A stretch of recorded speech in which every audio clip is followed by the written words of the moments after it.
Umphathiso wamapolisa umnumzana uSenzo Mchunu uthi baza kukhomba umzonotywala abo bophula umthetho ngeli xesha leziyunguma.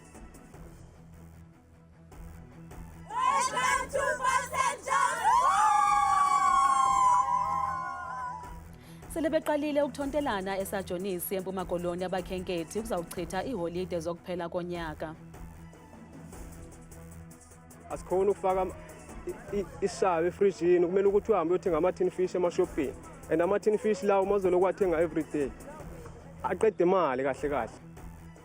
Abahlali baseCinderella Park eMgungundlovu KwaZulu-Natal bathi iChrisimesi yalonyaka abaziyonwabela kwaphela njengoko sele kuphele iinyanga ezintandathu bengenambane.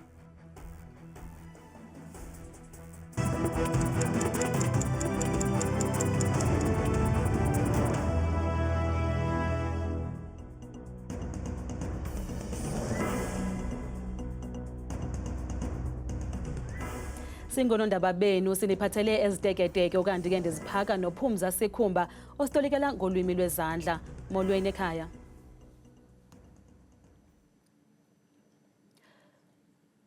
Umasipala ombaxa ke iNelson Mandela Bay uxelwe njengesona sixeko esithiwe mbende lolwaphulo mthetho. Umphathiso wamapolisa umnumzana uSenzo Mchunu uthe bazokomeleza amaphulo abo uqinisekisa ukhuseleko kwiphondo laseMpuma Koloni ngelixa ke kunikezelwa ngezixhobo ezongezelelekileyo ukuncedisa amapolisa eliphondo. Amapolisa uthi abophula imthetho baza kulicula elandincamisayo njengoko bengazukuhleka nanye kwezihlekisayo ukuqinisekisa ukhuseleko lwabahlali besixeko saseNelson Mandela Bay esijikisa lithafa lolwaphulo mthetho. We've duty to intensify our work because the criminals, particularly criminals here, petty ones, this young generation of criminals, they are hard to hear. We need to prove and show that we are mandated to fight crime and fight criminals and be strong-handed where we need to be strong-handed. Okamchunu kwatyityimbisele umnwe amapolisa azibandakanya kwimikhuba eshiya ichaphaza elibi kweli butho lesipolisa njengobuqhophololo. Those amongst us, and I know they are not among you here in the parade, who tarnish our image by doing things that they are not expected to do, will be dealt with. Ngelixa kunikezelwe ngezixhobo ezongezelelweyo zokuncedisa amapolisa ukulwa nolwaphulo mthetho kwesi sixeko. I see National Commissioner is saying he has added equipment here in the form of motorbikes and bicycles, and has indicated how it will work. This is aimed at making sure that you are supported in doing your job. You are not alone. Ukanti ukwagxininise ukubaluleka kobukho bamapolisa ngeli xesha leziyunguma. Lenyukela yakutsho kwi-12 inani labantu abasweleke kwingozi yeteksi nebhaki kuhola wendlela u-N2 ngaphandle kwaseDutya kwiphondo laseMpuma Koloni phezolo ngelixa abanye abathathu bonzakele ngokumasikizi. Le ngozi yenzeka ngelixa apho kusandosweleka abanye abantu abahlanu kwiingozi ezimbini ezahlukeneyo kweli phondo kuLwesihlanu. Isebe lezothutho eMpuma Koloni livakalise inkxalabo kukukhula kwenani leengozi ezindleleni ngeli xesha leziyunguma. Yes, we can confirm that the death toll has now climbed from 11 to 12. That is from that crash that happened on the N2 near Nywaga, just outside Dutya. One of the ladies who were rushed to hospital with injuries later succumbed to her injuries and died in hospital. And this overall takes the number of fatalities from Saturday alone, which was yesterday, to 23 from 4 separate crashes. Abahlali baseCinderella Park eMgungundlovu KwaZulu-Natal bathi iChrisimesi yalonyaka abaziyonwabela kwaphela njengeminyaka edlulileyo kuba kulonyaka bacinyelwe umbane kwaye sele kuzinyanga ezintandathu bengenambane okanti bathi kudala becela uncedo. Abahlali base-Cinderella Park eMgungundlovu KwaZulu-Natal bathi akho nto bangayizamanga ukuze bafumane uncedo kuceba wabo nomasipala ukuze balungisele umbane, kodwa zonke ezo nzame ziphanzile. Bazamile kwatoyitoyo ukwenziwa zonke izinto, hayi akukho kuye kwalunga. Siyahlukumezeka kakhulu ngaphakathi nginane crash. Lapha ecrash ingane kufanele ngizenzele amancence kuseni, angikwazi ukuzenzela amancence. Asikhona ukwenza litho, asikhona ukufaka ishawe efrijini, kumele ukuthi uhambe uyothenga ama-tin fish emashopini, and ama-tin fish lawo mazoloku wathenga every day aqede imali kahle kahle. Abahlali batyhola uceba wabo ngokungayithatheli ingqalelo ingxaki yombane kule ngingqi. Uthi ukhansela ngeke akwazi ukusilungisela ugesi because thina sakhetha i-EFF, abanye bakhethe i-MK. Wathi ngeke akwazi ukujoyinela ukuthi asilungisele ugesi. Indaba kagesi ave sihlukumeza njengalami nje isiphatha kakubi kakhulu phela amafridge awasebenzi, abantwana bayafunda kunzima ukufunda, abantwaneni bafunda matric babhale kanzima. Usekela sodolophu kumasipala uMsunduzi uthi ingxaki abahlali kule ngingqi abafuni kuziswe amagosa ka-Eskom azokujonga eyona ngxaki ibangela ukuba bangabi nambane. They are stopping Msunduzi electricity employees to enter into their properties to do auditing. We can only start connecting electricity once auditing is done, because the majority of those houses that are there, they are connected illegally. Sele kuzinyanga ezintandathu bengenambane abahlali base-Cinderella Park. Sele beqalile ukuthontelana esajonisi eMpuma Koloni abakhenkethi ukuzawuchitha iiholide zokuphela konyaka kuyure nje ezimbalwa phambi kosuku lweKrismesi. Umasipala wasesajonisi uqule waligangatha ngokwenza luqilima ukhuseleko, kanti luyahluma kakhulu uqoqosho ngelithuba lonyaka kolunxweme. Kanti ke uNtsiki Noyiya uyanaba. Isajonisi iqhayisa ngobuhle bendalo obuqaqanjiswa nangakumbi zintaba zolwandle olukhuselekileyo. Abachitha iholide ke sele begalelekile besithi abanaxhala lakuhlaselwa nanjengoko ukhuseleko lwenziwe luqilima. Oh, mna ndiyayithanda iPort St Johns. I always come here nge-weekends, and xa ndilapha I feel safe because amapolisa akhona ne-lifeguards bakhona. Abahlanguli bachophe ezithendeni ngobuxhakaxhaka beenqwelo zohlangulo zaselwandle, i-rubber duck boat kunye ne-jet skiing olwasemzini. I-tourist nazo safe and ziyayithanda iPort St Johns because i-lifeguards always zisoloko zi-available apha ePort St Johns. Ndizama ukuthi ke nabantu xa befika apha ePort St Johns mabakhululeke bazi ukuthi baza kwibhishi ekuthiwa yi-second bish e-safety ene-lifeguards. Kula malwandle wethu sinawo singumasipala ePort St Johns. Xa kufika le season siye sithi siqashe sinike amathuba omsebenzi i-lifeguards ezi-qualified.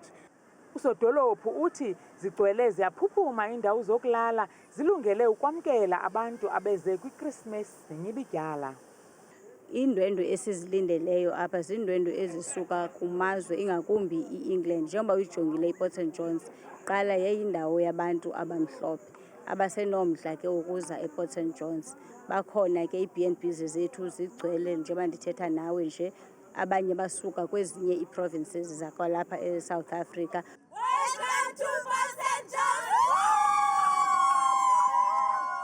Ngosuku lweChristmas nenyibidyala kulindeleke ukuba kubekho amaziko empilo angumahamba ehlala ukugada unongekehli, nanjengoko umbo nomxesibe uphuma mbombo zone zeli nangaphaya kwemida yalo uzawungungelana kolu lwandle kuzawuzonwabisa. Kwiindaba zethu kuChannel 163 kusiphathela kuNews Africa. NguNtsiki Noyiya esajonisi. Kwalapha ezindabeni uNkosi Muwelo noNkonyana uphakamisa ukuba likhe lenqunyanyiswe isithuba seminyaka emibini ulwaluko kushukuxwe amaqhinga amatsha okukhawulelana nabo nokubhubha ke kwabakhwetha kweli. Kodwa ke make siqale evenkileni. Bangamashumi amabini abakhwetha esele beswelekile kwiphondo laseMpuma Koloni kuzakuthi kangoku. Sukela lathi lavulwa ke ngokusesikweni ixesha lolwaluko lwasehlotyeni. Oku kuvakaliswe ngumphathiswa ojongene nemicimbi yemveli ephondweni, uMnumzana uZolile Williams, ngethuba ekhupha ingxelo yethutyana yexesha lolwaluko lwasehlotyeni. Ukanti uNkosi uMuwelo noNkonyana uphakamisa ukuba likhe linqunyanyiswe isithuba seminyaka emibini ulwaluko kushukuxwe amaqhinga amatsha okukhawulelana nokubhubha kwabakhwetha kweli. Ukuza kuthi ga ngoku bangama-20 abakhwetha esele besulekile kwiphondo laseMpuma Koloni sukela lathi lavulwa ngokusesikweni ixesha lolwaluko lasehlotyeni. Umphathiswa ojongene nemicimbi yemveli kweli phondo, uMnumzana Zolile Williams, uthi uninzi laba bakhwetha abaswelekileyo basweleke ngenxa yokungabi namanzi emzimbeni. Abantwana bebesitsho kuthi uba andifuni usela amanzi tata ngoba andizuphila msinya. Ithethe loo nto into yobana inzulu le nto yokulahlekiswa kwabantwana bangaseli manzi. Sinexhala kuba isizini ayikapheli lokokubana singafumana abanye abantwana abaswelekayo ngenxa yolwazi oluncinane. Ukanti inkokheli yemveli ephume izandla uNkosi Muwelo noNkonyana uthi malikhe linqunyanyiswe isithuba seminyaka emibini isiko lolwaluko kushukuxwe imithetho emitsha eza kulandelwa ukunqanda ukubhubha kwabakhwetha kweli. Intetho leyo endiyibekileyo njengenkokheli ekufuneka uba ihlalutywe kakuhle nezinkoke noogxa bam njengoba nditshilo uba ziwa ngokuwa izimvo and enzela uba ekugqibeleni sisindise abantwana bethu kulo mbhubhane. uNkosi noNkonyana uthi eli siko ukuze lingabi naziphene kumele libuyiselwe kubanikazi balo, abantwana begazi. Ubukhosi obu xa bunikiwe ntabo zonke bulungise lo mcimbi kuzawuba ngcono, abantwana bazawuphila bonke, eli siko lizawuphuma elidakeni. 12 kwaba bakhwetha abaswelekileyo bebekwizikolo zolwaluko ezisemthethweni ngelixa 8 besoluke ngongekho semthethweni. Nge-1 sika-Okthobha after study session sethu la edladleni siphelelile nyakaphudakalo ngoma-9 bekumrembula loyo bafana cela isikhwama sami. hawu kodwa phela ngisakuphelezele Taki awungeke hawu ngizokunikeza isikhwama sakho. Bekangasafuni ukuthi ngimkhaphe endlini. bafana Ngakuhlonipha lokho. Uthe mangiqeda-ke ngavaya ngaya kumrembuli bafana ngoba ngiyamhlonipha. bafana usho ukuthi ufuna ukuyenza le nto. Ngihlonipha imfiso zakhe. Bafana Ngihlonipha lo mjolo wethu. Lo mntana bekanejive nokuthi mina nomrembula nje singabo macala sikhole sonke. So bekafuna ngikhethe. And mina vele ngeke ngitshune dadings.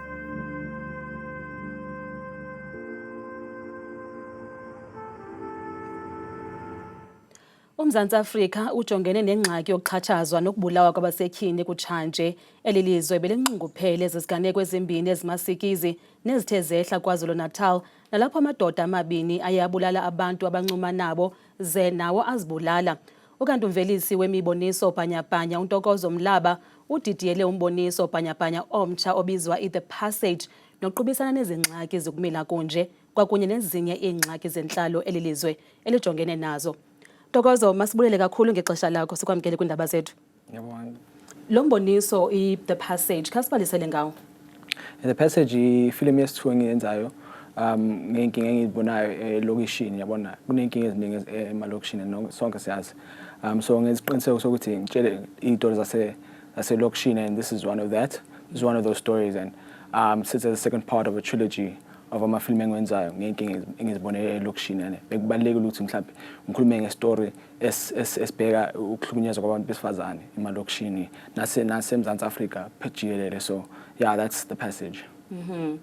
Kweli bali umrembula wenze isehlo esibi kakhulu usokuthi adlwengule intombazana ze afune ukuba ubafana makayifihle lento. Apha ekuhlaleni umkhwa onje sophelisa kanjani? Mina indlela engibona ngayo ukuthi kakhulu ingayisizathu sokuthi senze le film ukuthi mhlawumbe abantu bakhulume ngazo le ndaba lezi. I think siyabona indaba ziphuma, abantu besifazane bayabulawa every single day la eMzantsi Afrika, into besifuna ukuyenza ukuthi abantu bakhulume phakathi kwabo nasemndenini ukuthi sixazulule inkinga zayo i-gender based violence nokuhlukunyezwa kwabantu besifazane nokubulawa kwabo. So yeah, that's what we try to do ngayo le film le ukuthi sibe nabantu bakhulume baxazulule inkinga ye-gender based violence. I think nakhona iya ngokukhuliswa komntwana. Ungathi kunegalelo elinjani ukukhuliswa komntwana ngumuntu ongutata? Ngoba ngamanye amaxesha umntana okhuliswa ngumuntu ongumama mhlawumbe akafundiswa indlela ezithile. Ungathi kunegalelo elinjani ba umntana makakhuliswe ngumuntu ongutata?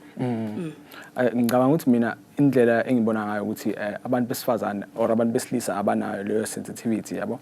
So kodwa I think nakhona into ebefuna ukuyenza ngale passage ukhuluma ngokuthi istrate yiso esikhulisa abantwana lento le besifuna ukukhuluma ukuthi abantu abangani bakhethayo ukuthi bakwenza ukuthi ube umuntu onjani kusasa kakhulukazi abantu abangani babantu besilisa yabonto enjalo. So ingakho nje besifuna ukuthi sikhulume ngalokho ukuthi abantu bakhetha abangani aba-right abazoyenza isiqiniseko ukuthi ukhule kahle kule ndawo leyo okhula kuyo ngoba siyazi ukuthi lokishi indawo eyakhiwe ukuthi isicindezele njengabantu abamnyama yabona enjalo. So besifuna ukuthi sikhulume ukuthi abangani bakhethayo bona benza kanjani ukuthi uphumelele uphume ube nempilo enjani lapha elokishini. So besifuna ukuthi abantwana basesesikoleni bayibone leyo nkinga leyo ukuthi okay mhlawumbe kumele ngikhethe kahle ukuthi abangani engibakhethayo because kakhulukazi indlela oyikhethayo ile ekhethwa abangani bakho. And that's the story that we wanted to tell. Kwaye uyatsho ba kule film uba ilokishi iyasakha isimilo somntwana okanye yabona isitshabalalise. Kwenze kanjani oko? Siyasonke ukuthi ilokishi lakho ukuthi icindezelele abantu abamnyama. So ingakho nje besifuna ukukhuluma ngayo le ndawo lena eyakhiwe ukuthi isicindezelele ukuthi sibone ukuthi mhlawumbe singenza kanjani ukuthi sihlangane sibe imbumba ukuthi silwe le ndaba le ukuthi yokucindezelwa kwabantu abamnyama yokucindezelwa kwabantu nje bakhulile emalokishini emakhulile emakhaya yabona into njalo. Okay. Ngoku seyiphumile ke ngoku le film. Yona isiphumile kodwa abantu mhlawumbe babafuna ukuyibona ukuthi idlala kuphi bangasilandela kuma social media ku The Passage on social media, The Passage short film on TikTok na Instagram. Yeah, so besihamba kuma film festival all across the country sibonisa sifuna ukuhamba nasey'kolweni ukuthi sikhulume nabantu ey'kolweni nabantwana besikole ukuthi ba understand inkinga zayo i-gender based violence. Yeah. Siyabulela kakhulu Ntokozo ngexesha lakho. Ngakho ebalekile kakhulu ke leyo. Inkosi kakhulu. Thank you so much. Uyakhula umthamo wezithuthi ezithwele abahambi kumda owahlula uMzantsi Afrika neMozambique ilibombo. Iqumrhu elilawula imida iBorder Management Authority ilumkisa ngokusilela kwiinkqubo zabo kulomda. iBorder Management Authority ibhalise inani eliphezulu labahambi kumda ilibombo ukusukela izolo. Kananjalo ikwagwadle amaqhinga okuthintela abantu ekubeni banqumle lo mda ngokungekho mthethweni. Yesterday we managed to record 25,000 travelers only. So this is the highest number since we started with this operation. That is as far as travelers is concerned. But as far as cargo is concerned, everything is progressing well. At the arrival points and the departure point, everything is moving well. We are also managing our corridor well, that is the N4 corridor, because there are people who are deployed in terms of managing the traffic. So Kakhulu ke mamjwaha noncuthu kwideska yendaba ndiyakubulisa nawe mbukeli wami ekhaya ndikwamkele bethuna edeskeni yam yemuslim laki igama lam ndikuthabile makhaphela inzwakazi yasebathenjini mvanje masijonge ngokubanzi imuslim yona ke siye sivule kaloku ubukela ekhaya ngokuphawula iziganeko zamvanje kumzantsi afrika lokhu imeko isentle kakhulu noxa imandundu ngamandla kumntla-mpuma apha emzantsi buyabona phaa kumahle ephondo laserhawuzini phaa kumantla futhi koopretoria ekuseni phaya bayavuswa lelashumi nje likhatshwa sisibhozo baqhubeke belusongo usuku beluvala ngezo ntshizane zemvula ngamashumi nje amabini akhatshwa sisihlanu kanti ke wona amaqondo wakho phantsi naphezulu ngolokuqala nqa iphondo kuphaya kaloku ephondweni lasempuma koloni amantla phaya koBurgersdorp kwintshona yelaphondo nazo bikwa kakhulu kwelokantshona kwakho nezo mvula futhi kuyanetha nje kwasekuseni phaya bevuka ngelashumi elikhatshwa sisine kanti sichubo kubanzi sijonga kwakhona futhi ephondweni laseFree likumbindi ke lona lephondo apha eMzantsi Afrika ngamandla futhi phaya kwimbindi nencama eBloemfontein phaya neziphaluka kwasekuseni futhi kuyanetha kuyaduduma nje yonke lamva kwedinala ngelashumi nje likhatshwa sisibhozo kanti kanti ke phaya kaloku ndibukele ekhaya ephondweni lasentshona koloni ngomso njengapha ngasemnqameni phaka kaloku ndibukele ekhaya kumazantsi futhi eWorcester kwasekuseni qabaqaba njengamafu ngelashumi nje likhatshwa sisithandathu nje yonke isibukele impela nje lamva kwendlela kanti ibukele ekhaya kanti ngokubanzi kwakhona futhi ubusephondweni laseNorthern Cape ngomso kumatla phaya kaloku koKuruman kuyanetha nje yonke lantsasa nixeba isonga beyivala kwakhona futhi lamini yonke lapha koKimberley futhi ngamashumi nje amathathu akhatshwa sisibini kanti bona baphila ngolu hlobo phaya ephondweni laseNorthwest ngomso kwintshona phakathi Vryburg ekuseni futhi kusanetha yonke lantsasa ngelashumi nje elikhetshwa kaloku siso futhi isibhozo laseMoruleng futhi kusabanda nje yonke lamva kweni kanti bona phaya ephondweni eliseGauteng amazantsi futhi futhi neziphaluka phakathi kwasekuseni futhi kuyanetha kuyaduduma nje yonke intsasa ngeshumi nje elikhatshwa sisixhenxe naphaya eSprings kusabanda ekuseni phaya ngamashumi amathathu nje azakhatshwa sisibini bukele ekhaya yenje nje kaloku bethi imozulu phaya ephondweni elikumantla apha eMzantsi Afrika eliphondweni elikumantla kakhulu phaya njengaphaya koBila ekuseni futhi kuyanetha kuyaduduma nje yonke napha koPhalabulo kwasekuseni futhi bevuswa ngamashumi nje amabini aze akhatshwe sisine sehle njalo futhi ngokubanzi phaya ephondweni laseMpumalanga ngomso pha kumatla olaphondo Middleburg kwaseseni futhi zimvula nentshuzane nomoya obhudla ngamandla phaya ekuseni nasesikhukuza futhi kuyafana ngamashumi nje amabini akhatshwe sisine bukele ekhaya kanti ivala ndisonga ngokugqibela phaya imozulu KwaZulu-Natal njengapha kwincam yelaphondo koRichards Bay nempuma yelaphondo kwasekuseni pha bevuswa lishumi nje akhatshwe sisithandathu kanti kuyabanda eThekwini ekuseni ngo-20 degrees mna ndikuthanda kangaka xesha limyoli